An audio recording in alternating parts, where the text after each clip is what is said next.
नमस्कार दोस्तों, स्वागत है आप सभी का शुभम क्लासेस में। मैं हिमांशु यादव। हम लोग इंटरमीडिएट का जीव विज्ञान पढ़ रहे थे, उसमें हमारा चैप्टर नंबर 4 चल रहा है जिसका नाम है जनन स्वास्थ्य यानी कि रिप्रोडक्टिव हेल्थ के बारे में। जैसा कि मैंने आपको पिछले ही वीडियो में बताया था कि यह चैप्टर आपका बहुत ही इंपॉर्टेंट है। आपके परीक्षा के दृष्टिकोण से तो इम्पोर्टेंट है ही, साथ ही साथ आपके दैनिक जीवन के लिए भी इम्पोर्टेंट है। बहुत सारी ऐसी घटनाएं हैं, परिघटनाएं हैं जो आप अपने साथ, अपने आसपास पड़ोस में, अपने परिवार में तमाम तरीके की ये चीजें देखते हैं। इसीलिए इस चैप्टर को इस आपके इस पाठ्यक्रम में इंक्लूड किया गया ताकि आप अवेयर हो सकें, जान सकें इन चीजों के बारे में। कुछ संकोच करने की जरूरत नहीं है, इसमें हेजिटेशन नहीं होनी चाहिए। ठीक है दोस्तों, तो पिछले वीडियो में हम लोगों ने बात किया था यौन संचारित संक्रमण के बारे में, या हम लोग यौन संचारित रोगों के बारे में हमने वहां पे अध्ययन किया था। वहां पर उसके लक्षण को पढ़ा था हमने, उनसे कौन कौन से रोग हो सकते हैं, कौन कौन से उनसे जो है समस्याएं उत्पन्न हो सकती हैं, अथवा उसके बाद हमने उसका जो है बचाव पढ़ा था कि किस प्रकार से हम लोग उस यौन संचारित संक्रमण से बचाव कर सकते हैं। ठीक है, तो वो यौन संचारित जो भी संक्रमण होते हैं बहुत ही घातक होते हैं, लीथल होते हैं। उसमें आपने पढ़ा था एक यकृत शोथ बी था जिसे आप हेपेटाइटिस बी बोलते थे, और दूसरा आपका एड्स था। वह तो जो है इन दोनों का इलाज आपके पास अवेलेबल नहीं है। बाकी अगर जितने भी रोग थे, यौन संचारित संक्रमित रोग थे, उनका पता यदि समय रहते चल जाए तो उसका इलाज किया जा सकता है। और ये हमने बताया था कि किस प्रकार से हम उन रोगों से बचाव भी कर सकते हैं। ठीक है, तो पिछले वीडियो में ये सारी चीजें हो गई थी। अब आज के इस वीडियो में हम लोग बंध्यता पढ़ेंगे जो आपके इस चैप्टर का लास्ट टॉपिक है दोस्तों। इसके बाद आपका यह चैप्टर समाप्त हो जाता है। देखिए, आपके मल्टीपल चॉइस और जो है शॉर्ट आंसर यहाँ से कम 2 या 3 बनते हैं मुख्यतः। ठीक है, एक तो आपका इन विट्रो फर्टिलाइजेशन किसे कहते हैं, जिसे आप लोग बोलते हैं पात्र निषेचन। ठीक है, दूसरा आपका इन विवो फर्टिलाइजेशन जिसे आप लोग जीव निषेचन बोलते हैं। ठीक है, गिफ्ट है आपका GIFT, उसका फुल फॉर्म क्या है। ठीक है, तो ये आर्टिफिशियल इंसेमिनेशन है, AI जिसको आप लोग बोलते हैं। ये सारी चीजें आपको इस वीडियो में पढ़ने को मिलेगा। बहुत ही इंपॉर्टेंट, बहुत ही रोचक चीज है। टेस्ट ट्यूब बेबी आप जिसको बोलते हैं, वह क्या होता है, उसका निर्माण कैसे होता है। ठीक है, ये सारी चीजें आपको यहाँ आज पढ़ने को मिलेंगी। ठीक है, तो हम आपसे रिक्वेस्ट करते हैं कि यदि आप ये सारी चीजें जानना चाह रहे हैं, इच्छुक हैं, और आप जो है सिलेबस के साथ साथ तो अपने बारे में भी जानने के इच्छुक हैं, तो कृपया आप वीडियो को लास्ट तक जरूर देखें। चलिए दोस्तों, हम लोग स्टार्ट करते हैं आज का वीडियो। आपका अपना टॉपिक है आज का बंध्यता। ठीक है, जिसको आप लोग इंग्लिश में बोलते हैं इनफर्टिलिटी। दोस्तों देखिए, हम कुछ टर्म इंग्लिश के भले यूज करते हैं, वैसे कोशिश तो करते हैं आप लोग हिंदी में बताने का। मैक्सिमम लोग दोस्तों का कमेंट आता है सर हिंदी बोला करिए। मैं पूरी कोशिश करता हूँ आपको हिंदी में बताऊं, फिर भी टर्म, बेसिक जो टर्म है आप उसको इंग्लिश उसकी जरूर सीख लीजिए। ठीक है, तो इसलिए हम थोड़ा सा इंग्लिश भी बीच बीच में बोलते रहते हैं। तो कह रहा है इनफर्टिलिटी या बंध्यता का क्या होता है। तो ऐसे दंपत्ति जो बच्चा पैदा करने में असमर्थ हो उनको बंध्य कहा जाता है। ठीक है, मतलब ऐसे दंपत्ति, ऐसे युगल से है जो अपना जो है बच्चा स्वयं पैदा नहीं कर सकते, उनको क्या बोला जाता है, बंध्य कहा जाता है।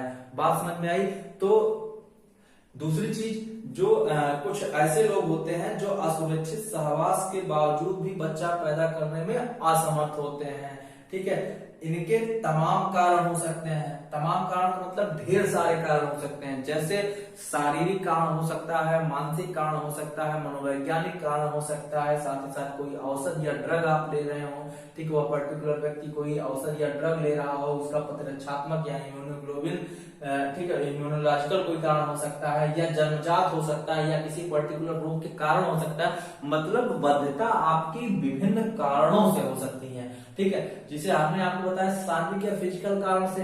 ठीक है, तो यहाँ पर भी एक कारण है, स्पर्म काउंट कम हो जाए। ठीक है, आपके जो इजैकुलेशन में जो आपका स्पर्म निकलता है, वीर्यस्खलन होता है, उसमें स्पर्म का नंबर कम हो जाए, स्पर्म की संख्या क्या हो, बहुत ही कम हो जाए, तो वहां पर भी इसको शारीरिक कारण, मनोवैज्ञानिक कारण भी हो सकते हैं। जन्मजात हो सकता है, जैसे आप लोग दिखते हैं आपके समाज में ऐसे लोग अवेलेबल हैं जो तो ना तो मेल है ना तो फीमेल है।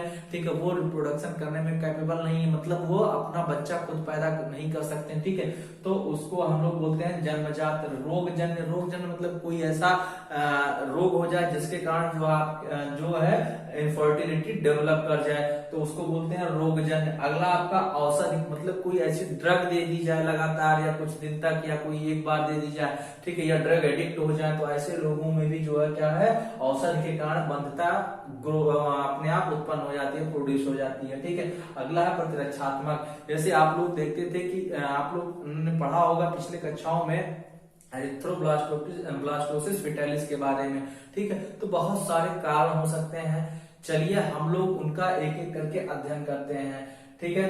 तो अभी हमने आपको बताया कि ऐसे दंपत्ति जो बच्चा पैदा करने में असमर्थ हो उनको क्या कहा जाता है, बंध्य कहा जाता है, ठीक है।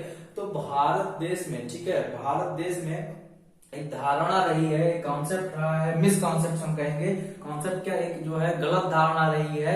गलत धारणा क्या रही है कि महिलाएं जो होती हैं वह बच्चा पैदा करने में कभी कभी असमर्थ हो जाती हैं, तो उसको हम बोलते हैं कि महिलाएं अधिकतर जो है बंध्य होती हैं।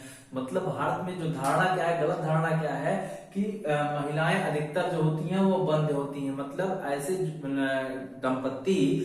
दंपत्ति जो बच्चा नहीं पैदा कर पाते, उसमें मैक्सिमम लोग ये सोचते हैं कि सिर्फ फीमेल के कारण ऐसा हो रहा है, ठीक है। लेकिन वास्तव में क्या होता है कि वह मेल के कारण भी हो सकता है, ठीक है। तो ये गलत धारणा है कि मैक्सिमम फीमेल के कारण होता है। मैं आपको एक चीज बता दूं, यहाँ से थोड़ा सा हट करके मैं आपको जेनेटिक्स में ले चलता हूँ। वहां पे आप लोगों ने पढ़ा होगा कि फीमेल के अंदर जो क्रोमोसोम होते हैं वो 46, आपके चाहे मेल हो चाहे फीमेल हो, तो जो फीमेल का होता है 46 क्रोमोसोम सब XX रहते हैं। 23 जोड़ी जो होता है वो पूरा पूरा जो है XX रहता है। लेकिन मेल के केस में 22 जोड़ी तो XX रहता है, ठीक है। 22 जोड़ी क्या रहता है, XX रहता है, ठीक है। ये फीमेल में तो 23 रहते हैं और मेल में क्या रहता है, 22 जोड़ी X रहता है। 23वीं जो जोड़ी होती है, 23वीं जो जोड़ी होती है उसका जो क्रोमोसोम या गुणसूत्र होता है वो XY होता है। इसका मतलब बदलाव किसमें हो रहा है, मेल में हो रहा है। तो मैक्सिमम चांसेस किसके हैं, इनफर्टाइल होने के या बंद होने के, इस मेल के हैं, ठीक है। तो ये गलत धारणा है हमारे यहाँ कि जो है महिलाएं अधिकतर क्या होती हैं, बंद होती हैं, ठीक है। कोई भी बंद हो सकता है, ठीक। अच्छा, दूसरी इच्छा में जो है क्या होता है कि कभी कभी महिलाएं जो होती हैं उनमें जो है जो उनका एग होता है या अंडाणु होता है उसका जो है सिक्रीशन नहीं हो पाता, ठीक है। कभी कभी क्या होता है, एग का सिक्रीशन तो होता है लेकिन उसकी फैलोपियन ट्यूब ब्लॉक होती है, ठीक। कभी कभी क्या होता है, पुरुषों में जो उनका स्पर्म होता है वीर्यस्खलन के बाद जो स्पर्म होता है उसका स्पर्म काउंट कम रहता है, ठीक है। तो इस प्रकार से बहुत सारे ऐसे कारण होते हैं जिनके कारण यह बंधता हो सकती है, ठीक है। तो इस बंधता का जो है कुछ विशेष प्रकार की टेक्नोलॉजी आई है, कुछ विशेष प्रकार की तकनीकियां हैं जिसका प्रयोग करके जो है बंधता को खत्म किया जा सकता है। हम आगे बात करते हैं, कुछ विशिष्ट सेवा स्वास्थ्य इकाइयां होती हैं जिससे जो है नैदानिक जांच में जो क्या होती है, सहायक होती है, सहायता करती हैं। इसे हम लोग क्या कहते हैं, इनफर्टिलिटी सेंटर कहते हैं। किसे कहते हैं इनफर्टिलिटी सेंटर, जो विशिष्ट स्वास्थ्य सेवा इकाइयां होती है इसे हम लोग क्या बोलते हैं, इनफर्टिलिटी सेंटर बोलते हैं, ठीक है। इससे क्या होता है कि जो बंध दंपत्ति है उनमें से कुछ की समस्याएं दूर हो जाती हैं तो वो बच्चा पैदा करने में समर्थ हो जाते हैं, ठीक है। लेकिन कुछ ऐसे होते हैं जिसमें से यह दोष दूर नहीं हो पाता, तो उनके लिए कुछ एक विशिष्ट प्रकार की तकनीक का उपयोग किया जाता है जिसको आप लोग कहते हैं सहायक जनन तकनीकी। क्या बोलते हैं, सहायक जनन तकनीकी। इसको आप लोग शॉर्ट में बोलते हैं ART। क्या बोलते हैं, ART। ART का फुल फॉर्म होता है असिस्टेड रिप्रोडक्टिव टेक्नोलॉजी, ठीक है। ART का जो फुल फॉर्म है वह है असिस्टेड रिप्रोडक्टिव टेक्नोलॉजी, ठीक है। तो यह होता है एक टेक्नोलॉजी, एक तकनीक होती है जिसका प्रयोग करके जो है जो आपका इनफर्टिलिटी क्लिनिक से जो सही नहीं हो पाता है उनका जो है फिर कहाँ विशिष्ट प्रकार का एक प्रयोग किया था, उनके तकनीक का प्रयोग किया था जिसे आप लोग बोलते हैं सहायक जनन तकनीक, जिसको शॉर्ट में बोलते हैं ART असिस्टेड रिप्रोडक्टिव टेक्नोलॉजी, ठीक है। तो इसका प्रयोग करके उनमें जो है यह समस्या दूर करने का प्रयास किया जाता है, ठीक है। तो इसमें पहला है आपका इन विट्रो फर्टिलाइजेशन, जिसको आप लोग बोलते हैं पात्र निषेचन। क्या बोलते हैं? पात्र निषेचन। इसमें क्या होता है, शरीर के बाहर क्या किया जाता है, शरीर के बाहर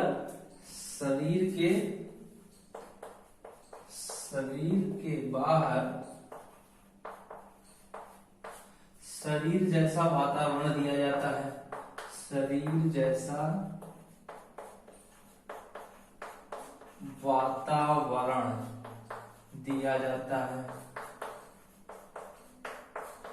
ठीक है, इसमें क्या किया जाता है, शरीर के बाहर शरीर जैसा क्या किया जाता है, वातावरण देकर के फिर क्या किया जाता है, निषेचन कराया जाता है। मतलब बॉडी के बाहर बॉडी के जैसा एनवायरनमेंट देकर के फर्टिलाइजेशन कराया जाए, जिसे आप लोग क्या बोलते हैं, पात्र निषेचन बोलते हैं। ठीक है, और यह जो है एक ऐसा उपाय हो सकता है जिसमें क्या कराया जा सकता है, भ्रूण स्थानांतरण कराया जाता है। एक ऐसा उपाय है जिसमें क्या कराया जाता है, भ्रूण स्थानांतरण कराया जाता है। मतलब भ्रूण स्थानांतरण।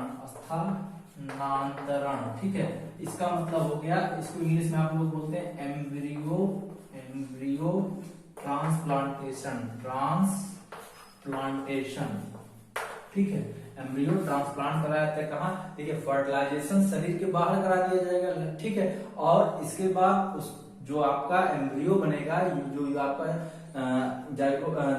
जाइगोट बनेगा, उस जाइगोट को, ठीक है, उस जाइगोट को फिर कहाँ ट्रांसफर करा दिया जाएगा, भ्रूण स्थानांतरण के द्वारा उस फीमेल की बॉडी में स्थानांतरित करा दिया जाता है। बात समझ में? तो इसका एक प्रमुख बहुत ही पॉपुलर तरीका है टेस्ट ट्यूब बेबी, जिसे आप लोग बोलते हैं परख नली शिशु। क्या बोलते हैं, परख नली शिशु। ठीक है, यह इसको कहते हैं इंग्लिश में टेस्ट ट्यूब बेबी। ठीक है, यह एक इसका जो है बहुत ही पॉपुलर तरीका है, जो पॉपुलर एग्जांपल है। ठीक है, इसमें क्या किया जाता है, लेबोरेटरी में या प्रयोगशाला में फीमेल के एग को, ठीक है, जो उस दंपत्ति का जो मेल होगा, ठीक है, दंपत्ति में जो फीमेल होगी उसके एग को उसी दंपत्ति के स्पर्म से, उसी दंपत्ति का जो नर होगा उसके स्पर्म से अथवा किसी दाता के स्पर्म से क्या कराया जाता है, संलयित कराया जाता है, फर्टिलाइज कराया जाता है। ठीक है, और फर्टिलाइजेशन के बाद जब यह 8 कोशिका का रहता है, मतलब 8 ब्लास्टोमियर का जब तक रहता है, 8 ब्लास्टोमियर का जब यह रहता है, तो इस 8 ब्लास्टोमियर के जो आपका युग्मनज रहेगा 8 ब्लास्टोमियर का, उसको जो है फीमेल की फैलोपियन ट्यूब में ट्रांसफर कराया जाता है। कहां पे ट्रांसफर कराया जाता है, फैलोपियन ट्यूब में, फैलोपियन ट्यूब में ट्रांसफर कराया जाता है। कब, जब यह 8 ब्लास्टोमियर का रहता है, 8 ब्लास्टोमियर का रहता है। ठीक है, तो इसको फीमेल की फैलोपियन ट्यूब में ट्रांसफर कराया जाता है। बात समझ में आई?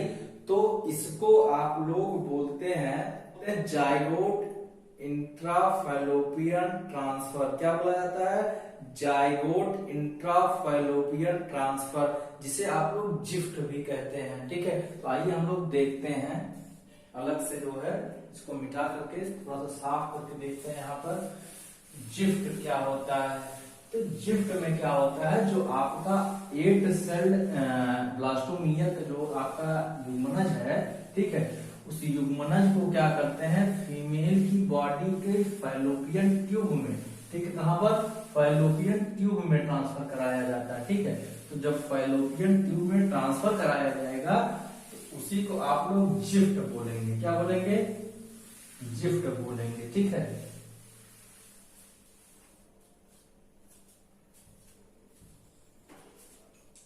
इसको आप लोग बोलेंगे ZIFT।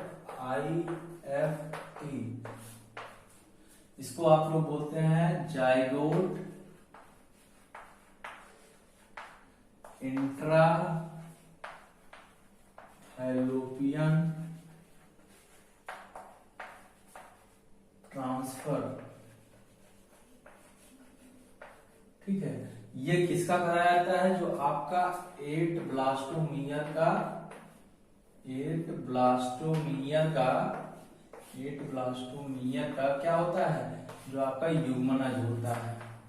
ठीक है, जब 8 ब्लास्टोमियर का युग्मनज रहता है तो उसको जो है फीमेल के फैलोपियन ट्यूब में ट्रांसफर कराना ये क्या कहलाता है, ये कहलाता है जाइगोट इंट्राफैलोपियन ट्रांसफर। ठीक है, इसको अंतःडिंब वाहिनी स्थानांतरण भी कहते हैं। क्या कहते हैं, अंतःडिंब वाहिनी स्थानांतरण। क्या बोलते हैं, इसका मतलब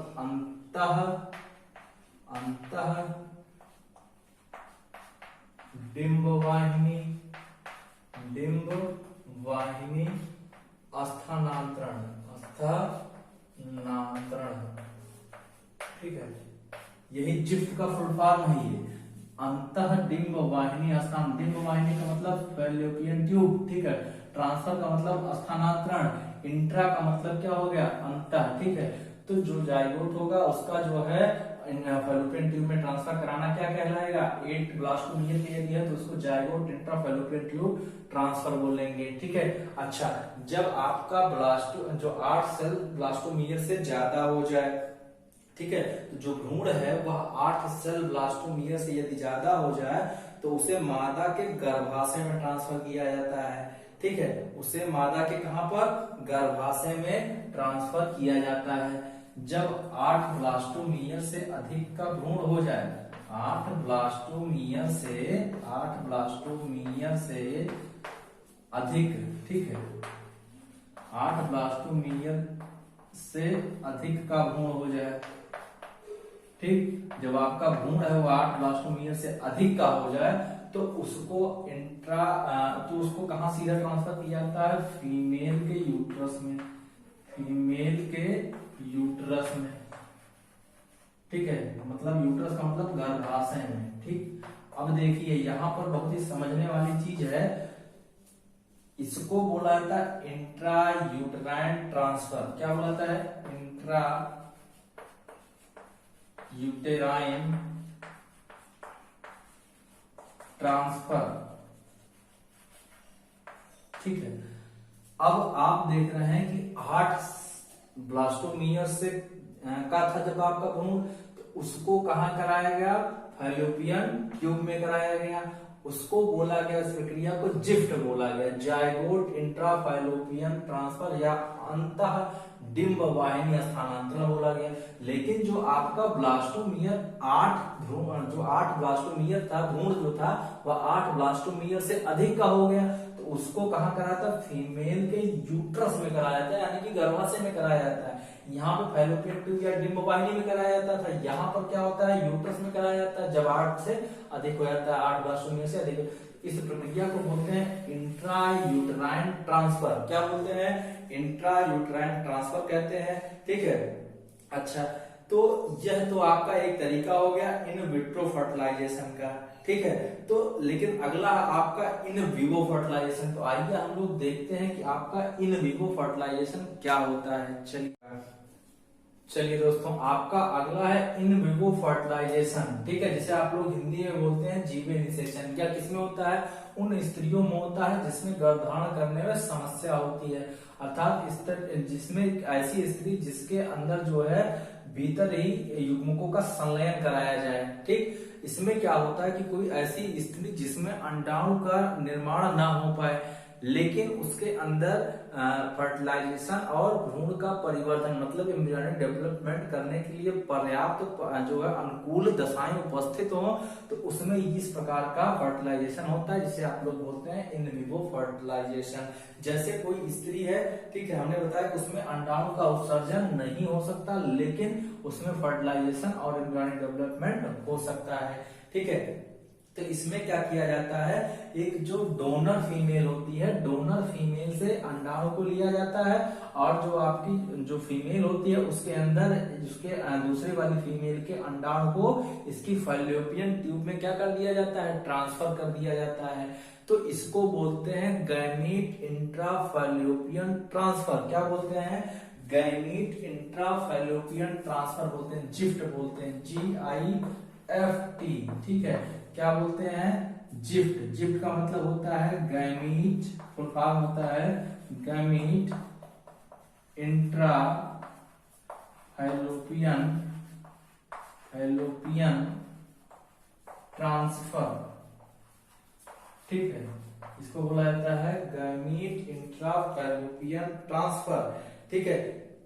तो जो दूसरी जो दाता फीमेल होती है, जो अपना अंडाणु देती है, उसके अंडाणु को लेकर के जो आपकी ग्राही फीमेल होती है, ग्राही फीमेल के फैलोपियन ट्यूब में उसका ट्रांसफर कर दिया जाता है, ठीक है। तो इसको आप लोग बोलते हैं, इस प्रक्रिया को गिफ्ट का फुल फॉर्म होता है गैमीट इंट्रा फैलोपियन ट्रांसफर। बात समझ में आई? अच्छा, अभी आप लोगों ने पढ़ा था जिफ्ट, ZIFT पढ़ा था, याद आ रहा है?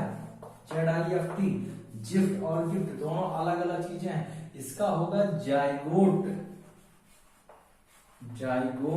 इंट्राफैलोपियन ट्रांसफर, ठीक है, जाइगोट इंट्राफैलोपियन ट्रांसफर, जिसे आप लोग डिम बवाइनी वाला बोल रहे थे, ठीक है। इसका मतलब यह होता है कि यह किसमें होती है? इन विट्रो में होती है। या किसमें होती है? इन विट्रो में होती है। या किसमें हो रही है? इन वीवो में हो रही है, ठीक है, इन वीवो में हो रही है। यह शरीर के बाहर किया जाता था, लेबोरेटरी में किया जाता था। बात समझ में आई? इसमें 8 ब्लास्टोमियर का जो रहता था आपका एम्ब्रियो, उसको फीमेल के फैलोपियन ट्यूब में ट्रांसफर किया जाता था। यहाँ पर क्या है, आपका दूसरे फीमेल से प्राप्त जो उसका ओवा है, जिसको आप अंडाणु बोलते हैं, उसको ट्रांसफर किया जाता है दाता फीमेल के अंडाणु को ग्राही फीमेल के फैलोपियन ट्यूब में, ठीक है। तो जिफ्ट और गिफ्ट आपको उम्मीद करते हैं कि दोनों का अंतर जरूर समझ में आ गया होगा, ठीक है। चलिए इसके आगे, तो लैब में भ्रूण बनाने के लिए अंतःकोशिकीय शुक्राणु निक्षेपण होता है। क्या होता है? भ्रूण बनाने के लिए अंतःकोशिकीय शुक्राणु निक्षेपण होता है, जिसे आप लोग शॉर्ट फॉर्म में बोलते हैं ICSI बोला जाता है, ठीक है। क्या होता है इसका हिंदी? अंतःकोशिकीय शुक्राणु निक्षेपण, इंट्रासाइटोप्लाज्मिक स्पर्म इंजेक्शन। क्या बोलता है? Intracytoplasmic sperm injection. जो ICSI का फुल फॉर्म होता है वो इंट्रा साइटोप्लाज्मिक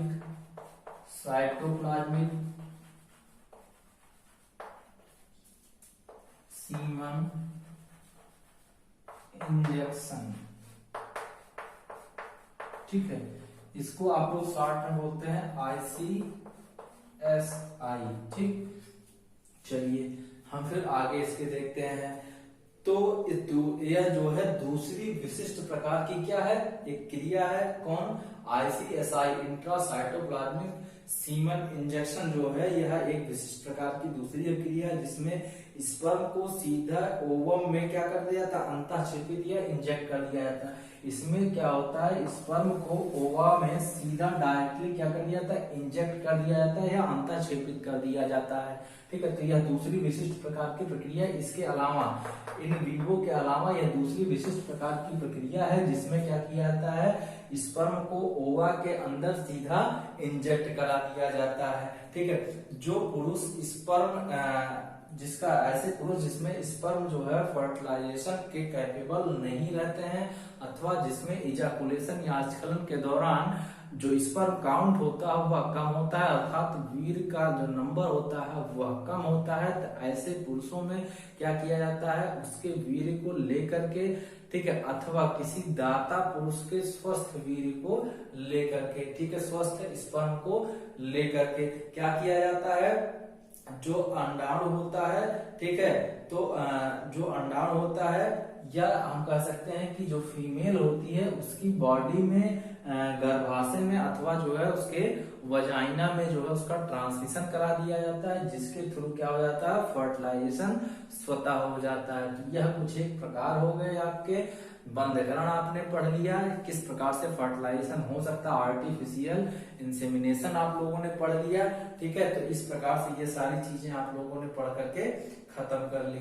तो जो आप आर्टिफिशियल इंसेमिनेशन का मतलब यही हो गया, जैसे आप लोग कृत्रिम वीर्य जो बोलते हैं ना, आर्टिफिशियल इंसेमिनेशन मतलब किसी ऐसे पुरुष में जिसमें स्पर्म काउंट कम हो अथवा जो है वह फर्टिलाइजेशन के कैपेबल स्पर्म ना हो, उसमें क्या किया जाता है कि किसी डोनर मेल से लिया जाता है, अथवा जो मेल रहता है उसका जो स्वस्थ स्पर्म रहता है तो उसको उठा करके फीमेल के बॉडी के अंदर, मतलब उसके यूट्रस अथवा वजाइना में ट्रांसफर करा देना है। क्या कहलाता है? आर्टिफिशियल इंसेमिनेशन कहलाता है। इसको आप लोग शॉर्ट में बोलते हैं AI। AI का मतलब artificial insemination.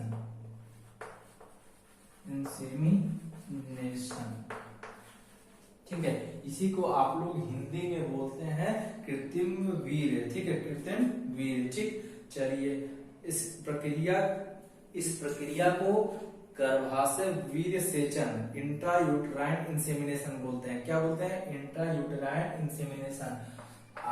Intrauterine insemination, IUI,